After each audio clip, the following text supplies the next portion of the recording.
Buenas tardes. Vamos a proceder a dar el día de hoy el tema número 6 relacionado a la tramitación del recurso de casación, su formalización, oportunidad, diversos comienzos para el lapso de formalizar, fundamentación de la formalización, requisitos formales, requisitos de técnica, la impugnación, oportunidad, característica, la réplica, la contrarréplica y el perecimiento del recurso de casación. Ya estamos casi que terminando el trámite procedimental en cuanto a la casación para estudiar en sí.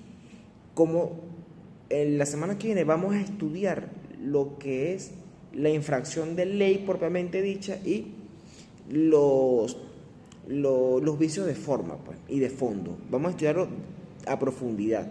Cómo debes delatar una infracción de ley, una falta de aplicación, una errónea interpretación o una violación de máxima experiencia. Eso es en cuanto a fondo. Y en cuanto a la forma, una posible reposición, un quebrantamiento de formas sustanciales del proceso. Por eso, ya eso lo vamos a estudiar a profundidad la semana que viene, en la clase de la semana que viene. Hoy vamos a finalizar el tema procedimental, los lapsos propiamente dicho.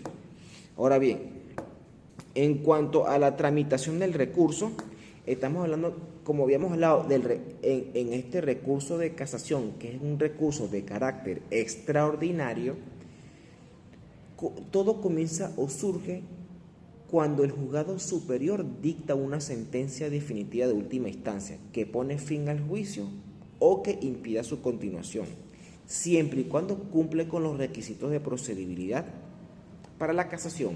¿Cuáles son estos requisitos de procedibilidad? Cuantía y que la sentencia ponga fin al juicio, ¿cierto?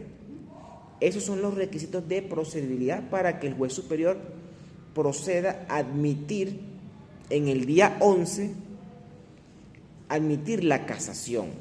¿Y cuánto es el lapso que tiene la parte vencida en esa decisión, la parte afectada? Un lapso de 10 días. ¿Cómo se computa este lapso? De despacho. Como lo vamos a hacer la clase pasada. Exactamente. El día 11, el tribunal tiene que admitirlo o rechazarlo en el día 11. Pero ¿qué pasa si no se pronuncia en el día 11? Cabría lo que se llama una obstaculización.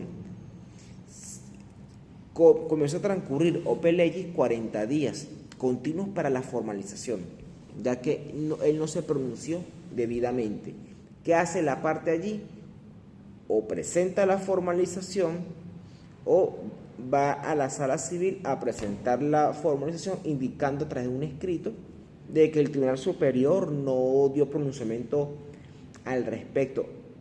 Procede lo que se llama un recurso de reclamo. ¿Ok? Pero bueno. En este caso, ¿qué pasaría si lo rechazaría? Tiene el recurso de hecho. Recuerda, si niega la casación, la parte tiene el derecho de ejercer el recurso de hecho.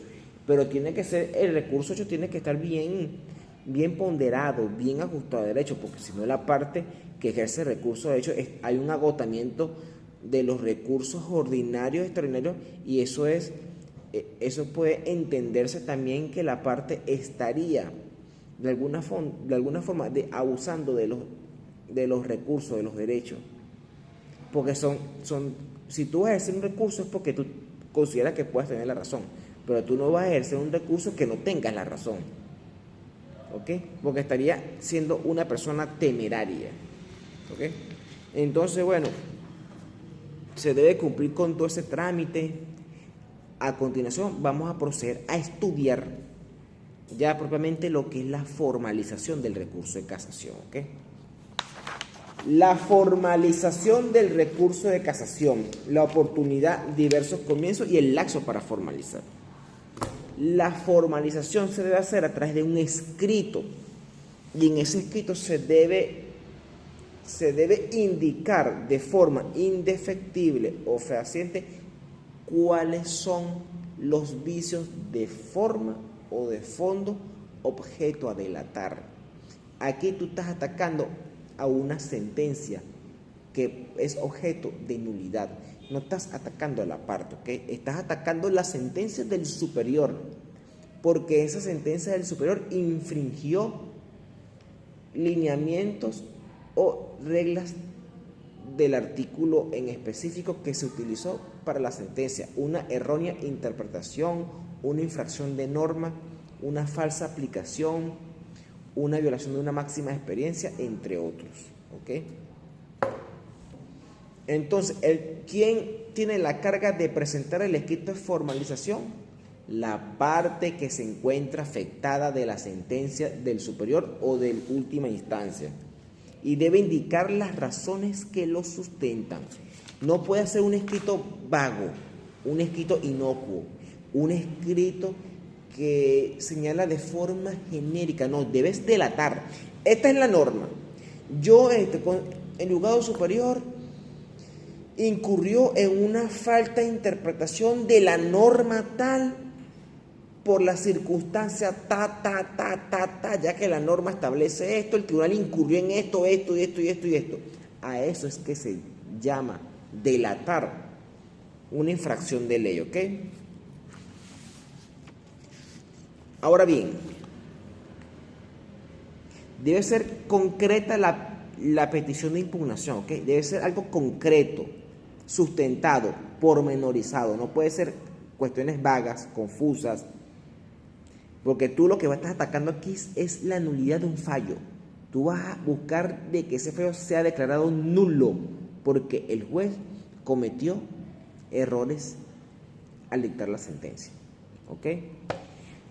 ¿Traiste el Código Civil, el Código de Procedimiento Civil?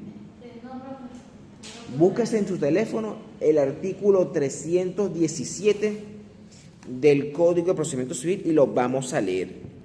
Este artículo, vamos a leer qué es lo que dice el artículo 317. Artículo 317. Admitido el recurso de casación o declarado con lugar el de hecho, comenzarán a correr desde el día siguiente al vencimiento los 10 días que se dan para efectuar el anuncio en el primer caso, y del día siguiente al de la declaratoria con lugar del recurso de hecho en el segundo caso. Un lapso de 40 días, que es lo que estamos hablando, ¿no? Ese es el lapso para formalizar, 40 días, más el término de la distancia que se haya fijado entre la sede del tribunal que dictó la sentencia recurrida y la capital de la República, computado en la misma forma, dentro del cual la parte o partes recurrentes deberán consignar un escrito razonado, bien en el tribunal que admitió el recurso, si la consignación se efectúa antes del envío del expediente, o bien directamente en la Corte Suprema de Justicia, o por órgano de cualquier juez que lo autentique, que contenga el mismo orden que se expresa los siguientes requisitos. Primero, la decisión contra las cuales se recurre. 2. Los quebrantamientos u omisiones a que se refiere el original primero del 313. 3. La denuncia de haberse incurrido en alguno o alguno de los casos contemplados en el original segundo del artículo 313, con expresión de las razones que demuestren la existencia de la infracción, falsa aplicación o aplicación errónea. 4. La especificación de las normas jurídicas que el tribunal de última instancia debió aplicar y no aplicó para resolver la controversia, con expresión de las razones que demuestren la aplicabilidad de dichas normas. La recusación o inhibición que se proponga contra los magistrados de la Corte Suprema de Justicia no suspenderá el lapso de la formalización. Entonces, de lo anteriormente citado, podemos entender que todo acto procesal, la formalización del recurso de casación, está sujeta a unas condiciones de tiempo, modo y lugar, ¿ok? Y esto lo vamos a explicar de una vez. Existe una consecuencia jurídica cuando la parte recurrente, dentro del lapso de los 40 días continuos, no consigna la formalización del escrito y la consecuencia es el perecimiento del recurso de casación por falta de pronunciamiento, por falta de consignación. Pero hay otro perecimiento, y el otro perecimiento es cuando la parte recurrente en casación, si bien realiza un escrito de formalización, no cumple con los estándares o con la técnica que se requiere para formalizarlo, y por ende la Sala Civil declara perecido el recurso de casación por falta de técnica. Tenemos dos perecimientos, por la no presentación y por la falta de técnica de la formalización. O sea, que el abogado realiza un escrito inocuo, un escrito genérico, vago, no señalando cuál es la infracción que incurre el juez de la norma, y adaptarlo al derecho. Si el recurrente en casación no utiliza el arte o el mecanismo de la técnica para formalizarlo, lamentablemente se declara perecido el recurso de casación por falta de técnica. ¿Okay? ¿Estamos claros? ¿Alguna duda? Por ahora no. Continuamos.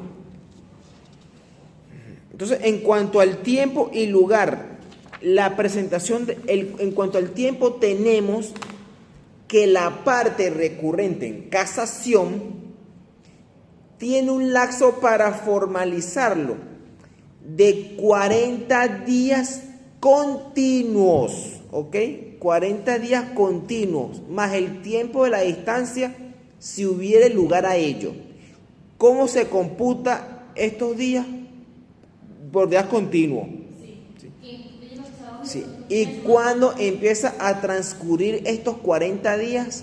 Vencido el lapso de 10 días para anunciarlo. A partir del mismo día que se vencen los 10 días para anunciar el recurso. Vencidos los 10 días, al día siguiente comienza a transcurrir los 40 días. O sea, el día 11 comienza los 40 días. Por eso es que el superior debe, vencidos los 10 días, al día inmediato siguiente, debe pronunciarse sobre la admisibilidad o negativa del recurso de casación, ¿ok? Entonces, la Sala de Casación Civil ha establecido en reiterados fallos que no debe concederse en estos lapsos, no se deben conceder prórrogas ni reaperturas, sino en casos verdaderamente graves y grotescos, porque estos son lapsos que se cierran y se abren open legis, ¿ok? Sin necesidad de notificación de las partes, y que ampliar o otorgar la reapertura de estos lapsos atenta contra la seriedad de la administración de justicia, ¿ok? Atenta contra la seriedad de la administración de justicia. Entonces, esto es doctrina de la Sala de Casación Civil. Entonces, es criterio doctrinal que la reapertura del lapso únicamente debe concederse en los casos de absoluta imposibilidad derivada de fuerza mayor. ¿Ok? Ajá. Por otro lado, tenemos en cuanto al lugar de la presentación del escrito de formalización, tenemos tres posibilidades para la presentación de ese escrito de formalización. El primero, la parte lo puede consignar en el tribunal que admitió el recurso si el expediente no lo han enviado a la Sala de Casación Civil. Ese es el primero.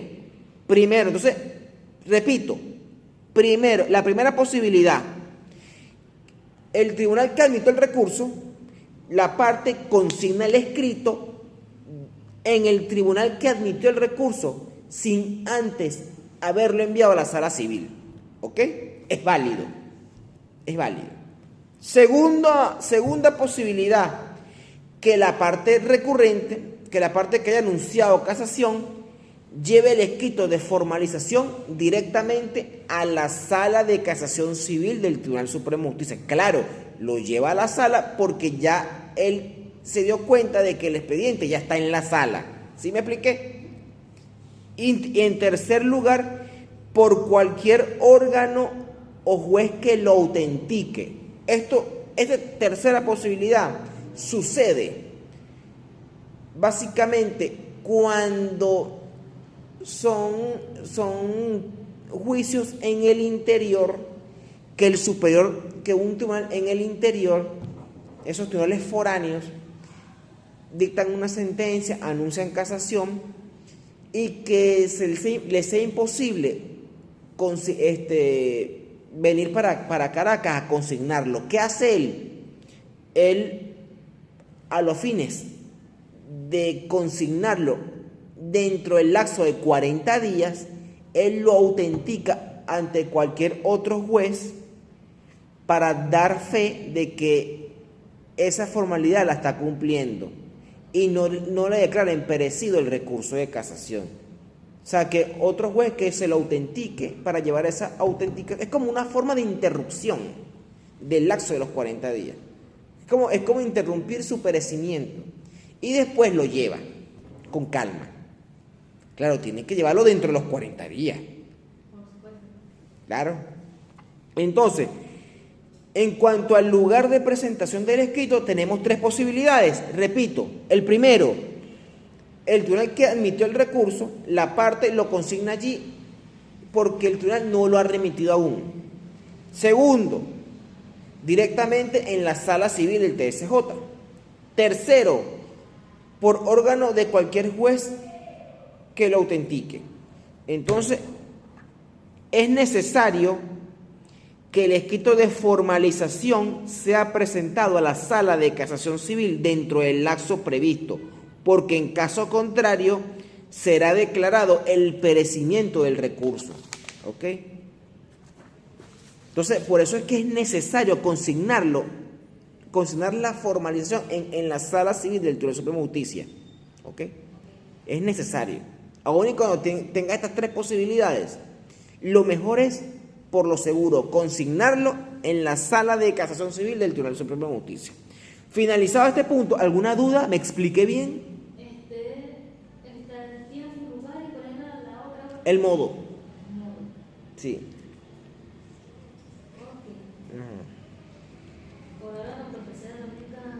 Ok. Vamos como subtítulo, fundamentación de la formalización, requisitos formales y requisitos de técnica. Este escrito de formalización debe ser razonado y debe contener los motivos que sustentan la petición de nulidad. ¿Ok? Es necesario por cuanto implica la necesidad de demostrar lógicamente la existencia de la infracción legal, explicándolo, ¿ok? Y existen dos parámetros para ello. Primero, lo decidido por el sentenciador de la recurrida y el texto legal. En segundo lugar, que toda infracción de ley consiste en una disparidad entre la determinación judicial y el texto legal. Estos son los dos parámetros. Por ende, es indispensable y fundamental que el formalizante del recurso de casación fundamente cada denuncia de infracción de forma clara y precisa, sin incurrir en imputaciones vagas, genéricas, que señale cómo, cuándo y en qué sentido se incurrió en la violación delatada. ¿Ok? Estas delaciones de vicios que incurre la sentencia del superior, el formalizante debe indicarlo de manera separada. Porque si tú vas a delatar vicios de forma, debes separarlo a los vicios de fondo. No puedes mezclarlos.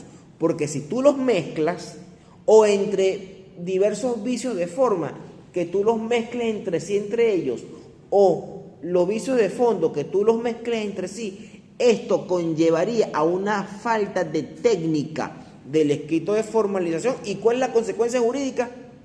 Lo expliqué, lo dije hace ratico. ¿Cómo se declara el perecimiento? Por falta de técnica. Recapitulo.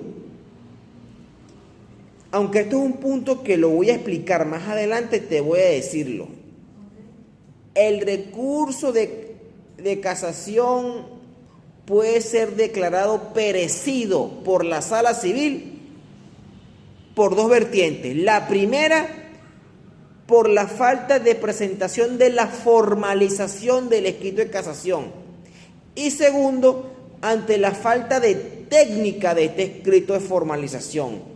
Por ende, en un caso, en uno u otro caso, en la sala civil declara perecido el recurso de casación. ¿Me expliqué bien? ¿Ahora sí te quedó claro? Ok.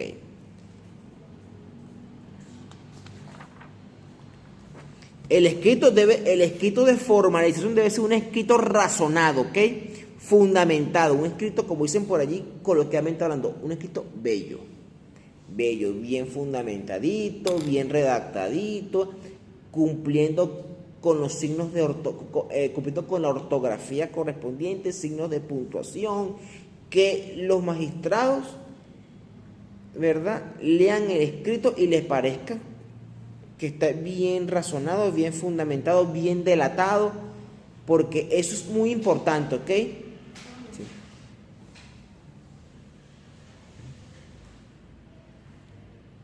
El formalizante debe precisar lo decidido por la sentencia que pretende impugnar para luego señalar el contenido de las reglas legales que considera violadas, relacionándolas con lo sentenciado, expresando las razones que demuestran la existencia de una infracción, una falsa aplicación o una aplicación errónea. Sin tal explicación no puede considerarse formalizada la denuncia. En cuanto a los requisitos del escrito de formalización, el artículo 317, ya leído, del Código Adjetivo Civil, lo establece claramente. Entonces, en cuanto a los requisitos del escrito de formalización, el 317 leído lo establece. ¿Ok? La sala civil, escucha esto, la sala de casación civil ha establecido reiteradamente, en desarrollo de la disposición comentada, que el escrito de formalización del recurso extraordinario de casación tiene que ser un modelo de claridad y diáfana redacción, a fin de permitir a la sala entender realmente cuáles son los vicios que se atribuyen al fallo recurrido, explicando de qué forma y el por qué incurrió la decisión en el vicio denunciado. ¿Ok? Eso es criterio de la sala civil.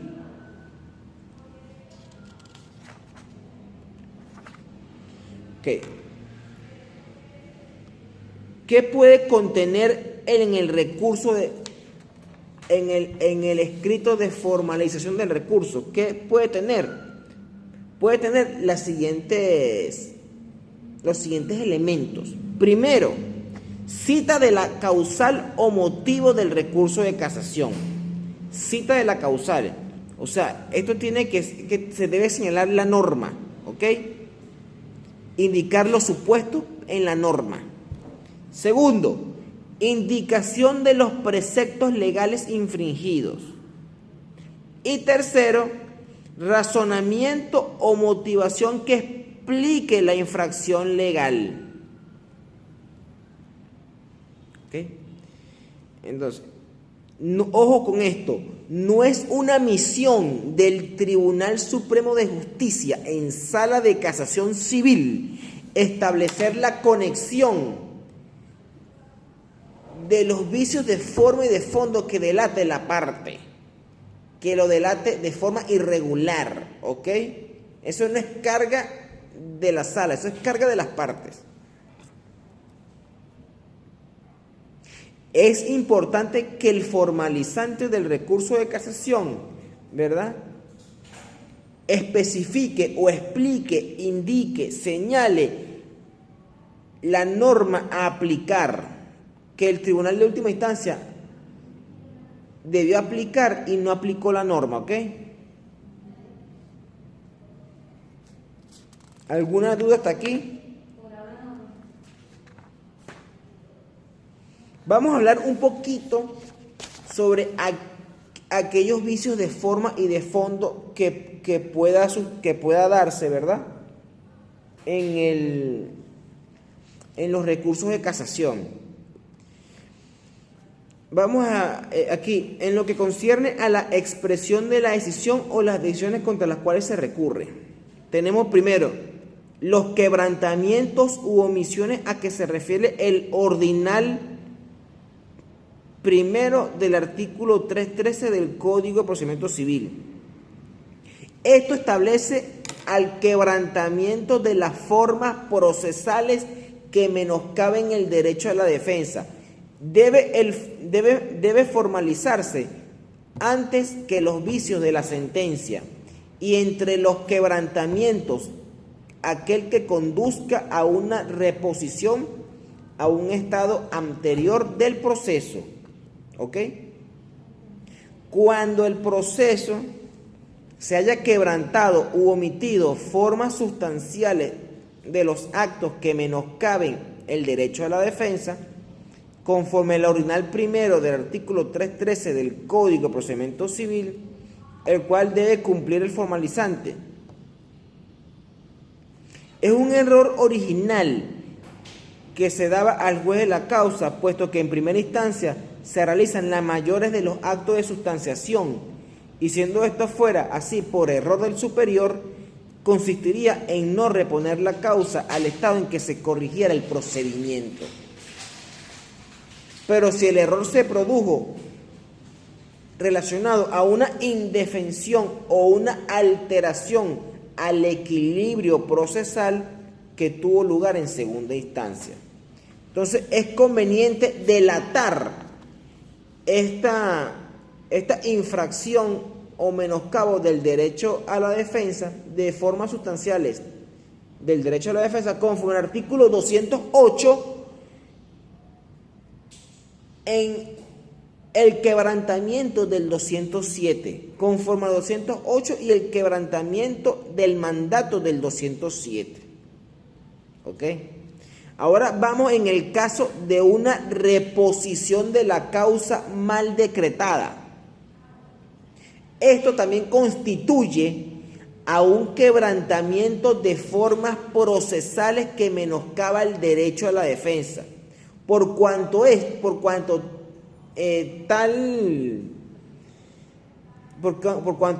punto altera el equilibrio procesal. Entonces, para la técnica que debe utilizar el formalizante, ¿verdad?, es que debe delatarlo conforme al artículo antes señalado. ¿Ok? ¿Cuál es el artículo que habla la reposición de la causa? 207 y 208. ¿Ok?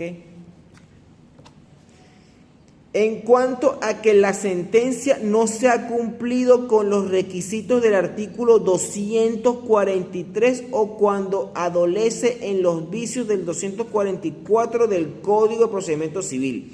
Estos artículos 243 y 244 del Código Adjetivo Civil, palabras más, palabras menos, son artículos que te hablan de los requisitos extrínsecos e intrínsecos de la sentencia. ¿Ok? Y cuando el juez incurre en su sentencia, incurre en errores o que no se cumplieron con los requisitos del 243 y el 244, ambos del CPC, es por un descuido por parte del juez o en algunos casos, por falta de preparación del mismo, ¿ok? De aquellos jueces de instancias, ¿ok? Entonces, el incumplimiento del requisito del artículo 243 o la comisión de alguno de los vicios del artículo 244 debe sustentarse, debe sustentarse en el ordinal primero del artículo 313. Ordinal primero del 243, Pero ordinal primero del artículo 243, del artículo 243. Por expresa disposición de esa regla, a la cual reitera el artículo 317. ¿Y cuál es el artículo 317? Lo que se debe cumplir para la formalización, ¿no? Tengo un ejemplo, voy a dar un ejemplo. La denuncia de indeterminación objetiva deberá incluir la imputación de la infracción del ordinal 6 del 243, con expresión de su contenido, la transcripción de lo dispuesto en el fallo y la explicación del objeto de la cosa sobre el cual recae la demanda. Esto no fue determinado, no fue señalado. Yo no señalo el objeto de la cosa, objeto de la demanda, no fue señalado en la sentencia. Ahí incurre el juez en una indeterminación objetiva que se va a ejecutar. ¿Me expliqué? Ok. Eso es un ejemplo sencillito. Ahora vámonos con el vicio de contradicción. Este vicio de contradicción es cuando el juez, palabras más, palabras menos, el juez se contradice entre los hechos y la norma, o viceversa. Hay una contradicción, el juez se vuelve un pastel en la sentencia. Entonces, el juez, en el dispositivo, ¿verdad? Aquí incurre en el artículo 244, ¿verdad? Del Código de Procedimiento Civil, por cuanto explica en lo que se indicó en el dispositivo es ininteligible o inejecutable por sus contradicciones. ¿Y cómo se debe sustentar cómo lo debe delatar la parte para que haga una buena formalización, una buena técnica? Lo sustenta en el ordinal primero del artículo 313. Ordinal primero, artículo 213. Si yo te pregunto en el examen, hago una pregunta. El formalizante del recurso de casación, cuando delata un vicio de contradicción, ¿en base a qué norma adjetiva civil debe delatarlo o debe indicarlo? Conforme a la norma contemplada en el ordinal primero del artículo 313 del Código de Procedimiento Civil. ¿Sí me expliqué? Puede ser pregunta de examen, anota ahí. Igual la guía va a estar en el sí. No lo anotes. La guía va a estar en el portal Vargas el día de hoy. Después que te pongo. No anote. Mírame, escucha la clase y para que te des cuenta. Vámonos con la inmotivación o incongruencia. Tanto la inmotivación como la incongruencia deben delatarse por separado, porque una cosa es la inmotivación y otra cosa es la incongruencia. Inmotivación, ¿qué significa? Que el juez no se pronunció, que el juez no fundamentó, no motivó la sentencia. ¿Y qué incongruencia? Depende de qué tipo de incongruencia. Si es una incongruencia positiva o si es una incongruencia negativa. Si es una incongruencia positiva, puede ser que el juez da algo más, otorga algo más de lo requerido por la parte. Y si es una incongruencia negativa, puede ser algo menos. ¿Ok? ¿Y cómo se debe delatar?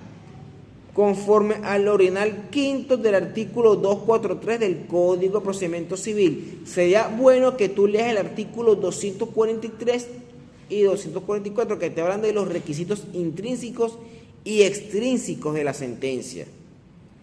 ¿Y cómo tú puedes delatar la inmotivación o la incongruencia?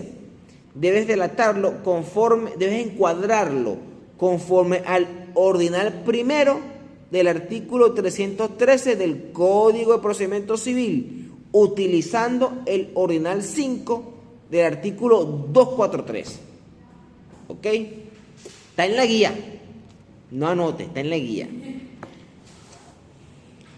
Ahora, cuando hablamos de incongruencia negativa, esto se refiere a la omisión de pronunciamiento sobre alguna alegación oportunamente hecha por la parte. ¿Ok? Ahora vamos a hablar en los casos de ultra petita.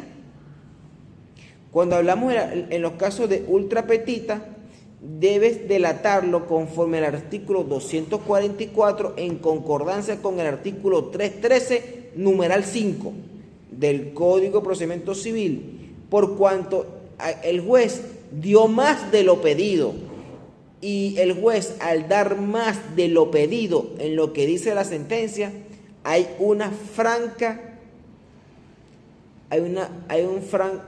un vicio el cual debe ser reparado por el juez. Y por eso es que se declara la nulidad, porque el juez incurrió en un vicio de forma. ¿Por qué forma? Porque dio más de lo pedido. Si yo te pedí 4 peras, ¿por qué el juez me va a dar 10 peras? No es ultra petita, me estás dando más de lo pedido. Pero también está la citrapetita, que es dar algo diferente, que es cuando el juez ordena: te doy estos lentes rojos, pero te da uno negro. Pero ya va, si yo lo compré rojo, no tengo por qué recibirlo en rojo, ¿sí o no? Sí, esa es citrapetita. O si te compré un carro, ¿por qué me das una moto? Porque el juez es algo distinto. Eso se llama citrapetita. No lo anotes, todo está en la guía. O minus petita, que viene siendo dar algo menor a lo pedido.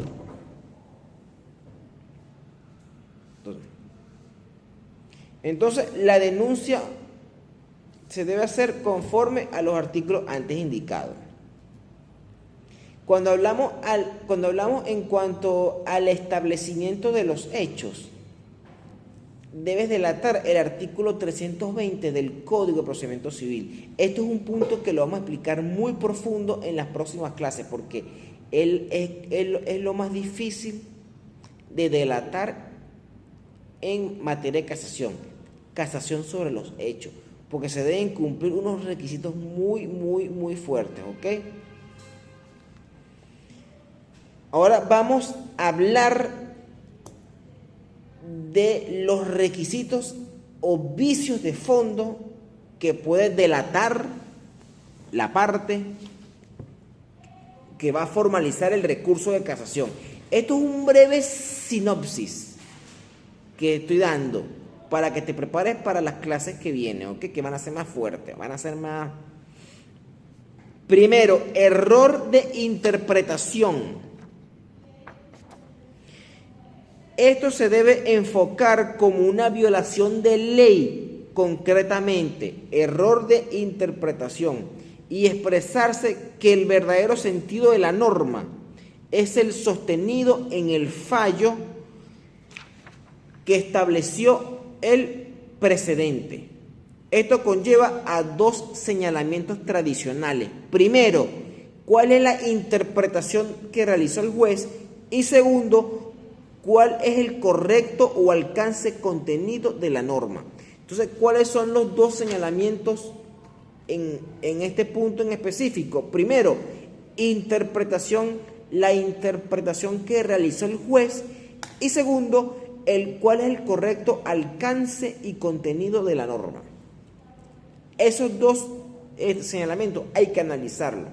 Si el juez realizó una buena interpretación y cuál es el contenido y alcance de la norma. Concatenarlo y ver si el juez hizo un buen análisis o hizo una buena motivación. ¿Alguna duda hasta aquí? No. Ok. Falsa aplicación de una norma jurídica. Esta se debe indicar que la norma se considera aplicable y las razones por las cuales se debe aplicar el requisito queda cumpliendo al fundamento de lo denunciado. O sea, que aquí se afirma una norma y el juez no la aplicó. Esto es una falsa aplicación. Que el juez no aplicó lo que está contenido en la norma. ¿Me expliqué? Ahora, aplicación de una norma no vigente. Que el juez aplicó en su sentencia una norma anterior, una norma antigua. No aplicó la norma adecuada al caso en concreto. ¿Ok? Eso es aplicación de una norma no vigente.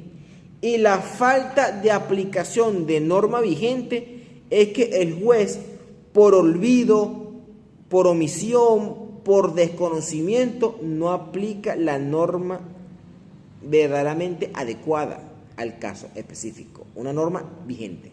¿Ok? ¿Alguna duda hasta aquí?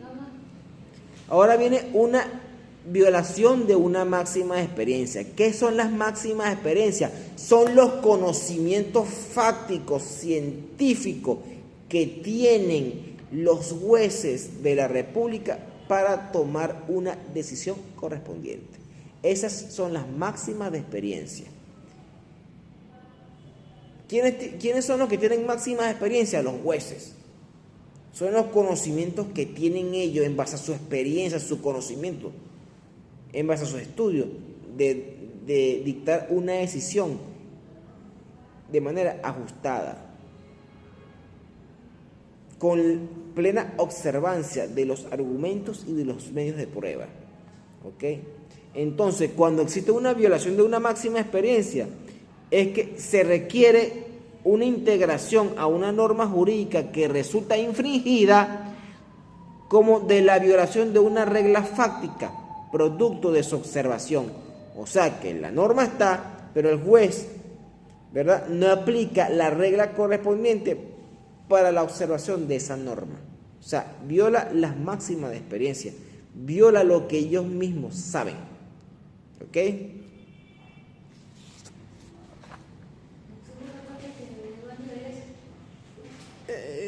Dame 5 como estoy grabando y ya voy a terminar la grabación. Vamos a terminar la grabación y ¿qué hora es? Las 3:05. Dame 5 minutos. Espero que llegue a 50 minutos. Voy 44 minutos. Vamos a llegar a 50 minutos para dar un break. ¿Okay? Sí. Entonces, vamos a continuar. Ajá. La clase ya la vamos a terminar. Ya falta foco. Por lo menos este tema. Vamos a hablar del error de derecho al juzgar los hechos. Esto es un tema que es casación sobre los hechos. Lo vamos a explicar después. Esto es cuando hablamos de un silencio de prueba. Se debe sustentar en el numeral segundo del artículo 313, ¿ok?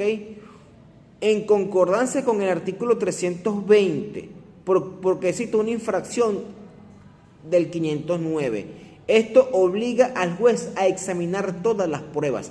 Esto es el principio de exhaustividad probatoria, el artículo 509. El artículo 509 te habla del principio de exhaustividad probatoria, ¿ok? Cuando el juez silencia una prueba. Y esto es violatorio al derecho a la defensa también. ¿Ok? ¿Alguna duda? Entonces, ¿cómo se delata el silencio de prueba? El formalizante lo delata. Numeral segundo del artículo 313 del Código de Procedimiento Civil en concordancia con el 320 y en concordancia con el artículo 509. Que hace un momento dijo de la ordenal 5, ¿no? Ordinal 2 del artículo 313, en concordancia con el 320 y en concordancia con el 509. ¿Okay?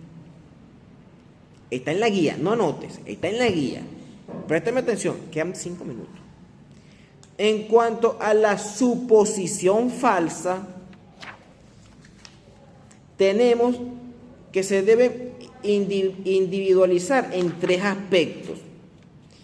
Cuando el juez atribuye a instrumentos o actas del expediente que no contiene. 2. Cuando da por demostrado un hecho con pruebas que no constan en autos. Y 3. Cuando la inexactitud resulta de actas e instrumentos del expediente. Estos son los aspectos de una suposición falsa. Lo repito. En cuanto a la suposición falsa, se debe individualizar en 3 aspectos. Primero, cuando el juez atribuye en instrumentos o actas del expediente, pero no está, no contiene, no se evidencia, no se palpa en autos. Y segundo, cuando se da por demostrado un hecho con pruebas que no constan en autos. Y tercero, cuando la inexactitud de actas e instrumentos, cuando existe la inexactitud en las actas e instrumentos del expediente.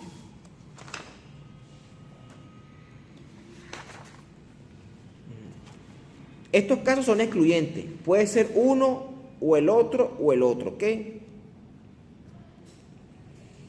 En cuanto a la falsa aplicación lo puedes delatar conforme al numeral 4 u ordinal 4 del artículo 317 del Código Adjetivo Civil. Esto significa, palabras más, palabras menos, ¿cuál es la norma que el juez debió aplicar y no aplicó para resolver la controversia? Falsa aplicación, repito, esto significa cuál es la norma que el juez debió aplicar y no lo aplicó para resolverlo en la controversia. O sea, en la sentencia no aplicó, debió aplicar esa norma, pero no lo aplicó. O sea, debió aplicar y no lo realizó. Entonces, eso es la falsa aplicación. ¿Qué es falsa aplicación? ¿Qué significa la falsa aplicación? Esto significa cuál es la norma que el juez debió aplicar y no aplicó. Ahora, repite conmigo. ¿Qué es falsa aplicación? Cuando un juez aplica algo que realmente no aplicó. Significa que el juez, esto significa cuál es la norma que el juez debió aplicar y no lo aplicó. Falsa aplicación. En cuanto a la infracción del artículo 395 del Código de Procedimiento Civil, esto te habla de las pruebas legales y las pruebas libres. El artículo 395. ¿Ok? Esto permite que las partes puedan valerse de cualquier medio de prueba no prohibido expresamente por la ley. También se puede delatar como una infracción, ¿ok? ¿Y cuál es la diferencia entre las pruebas legales y las libres? La diferencia radica en que las pruebas legales se encuentran contempladas, sustentadas o indicadas o señaladas o patentadas en el Código Civil, Código de Comercio, leyes y cualquier código o leyes de la República. Okay. Y las pruebas libres son aquellas pruebas que no se encuentran contempladas o consagradas en las normas jurídicas venezolanas. ¿Qué es una prueba libre? Te voy a dar un ejemplo. Una fotografía es una prueba libre. O video puede ser también, ¿verdad? Puede ser, es una prueba libre. Pero ahora con la ley de anteriormente, los correos electrónicos eran pruebas libres.